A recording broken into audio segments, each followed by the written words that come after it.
Perkenalkan, nama saya Fredrik Frans Hutapea dengan nomor induk mahasiswa 202001022221. Saya mahasiswa dari Fakultas Ekonomi dan Bisnis, jurusan akuntansi.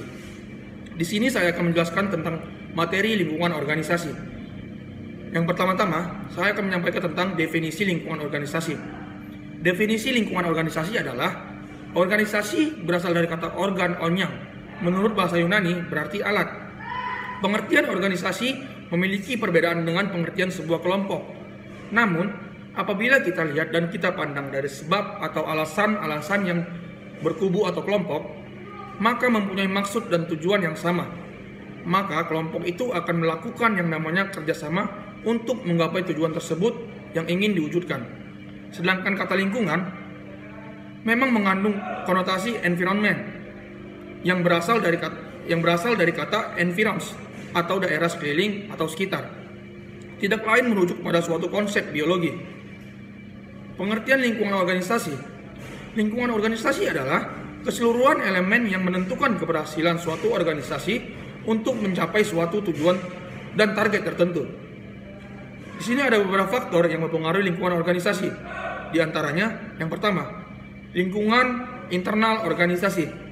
Lingkungan internal organisasi yaitu semua elemen yang berada di dalam organisasi yang dapat dikontrol secara langsung oleh manajemen serta mempengaruhi secara langsung terhadap kegiatan organisasi seperti pimpinan organisasi, manajer, anggota atau karyawan organisasi.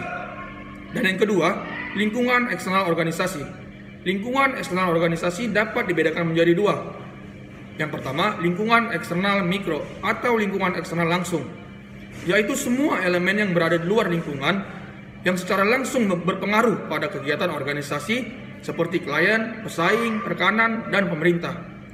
Dan yang kedua, lingkungan eksternal makro atau lingkungan eksternal tidak langsung, yaitu semua elemen yang berada di luar lingkungan organisasi yang secara tidak langsung berpengaruh pada kegiatan organisasi seperti kondisi ekonomi, politik, sosial, budaya, demografi, dan teknologi.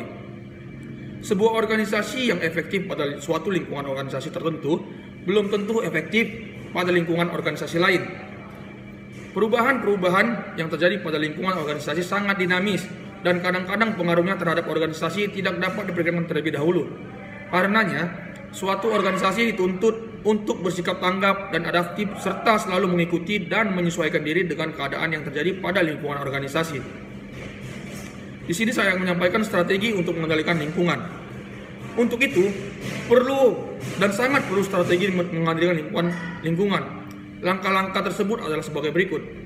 Menciptakan hubungan baik dengan elemen-elemen utama yang berpengaruh meliputi A. Integrasi dengan perusahaan lain, B. Kontrak jangka panjang, C. Pengangkatan eksekutif, dan D. Iklan dan humas. Saya akan menyampaikan manfaat lingkungan organisasi bagi pebisnis. Saya ambil contoh lingkungan organisasi bagi pebisnis. Dengan pemahaman berkelanjutan terhadap lingkungan bisnis, perusahaan dapat dengan mudah meningkatkan kinerjanya dengan membuat perubahan dalam lingkungan internal yang sesuai dengan lingkungan eksternal. Organisasi dapat makmur dan meningkatkan pasar mereka. Dan yang terakhir, saya akan menyampaikan tentang kesimpulan. Kesimpulan dari lingkungan organisasi. Organisasi adalah semua elemen di dalam maupun di luar organisasi yang dapat mempengaruhi sebagian atau keseluruhan suatu organisasi.